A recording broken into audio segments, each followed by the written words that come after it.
саламатсыз. Қая болып па? Иә. Сіздерде ескі алтындарды жаңаға ауыстырады дейді. Ауыстырып беріңізші. Ей, ескімен жүре берші. Нағып? Просто ескі беттерге ескі алтын жарасады да.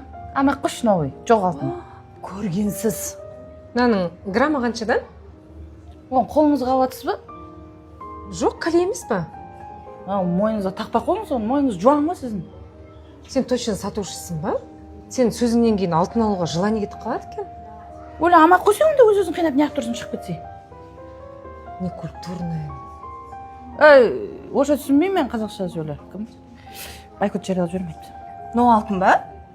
Жоқ, нан ғой, нан. Жейсің. Деген нес?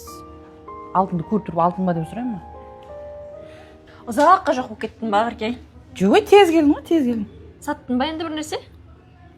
Клиенттердің бәрін қуып жібердім мен. Не аласыңдар қазір сатып? 5 күн сайын алтынның бағасы қымбаттап жатыр ғой. 15 күннен кейін сатсаңдар, бұлай курс жасайсыңдар. Қазір убитка боласыңдар. Қазір сатсаңдар, убитка боласыңдар. Соның бәрін мен арыстан деп үйретуім керекпін ба осы сендерге? 15 күннен кейін саткын. Мынандай қымбат бай болып кетесіңдер, шірейсіңдер кәдімгідей.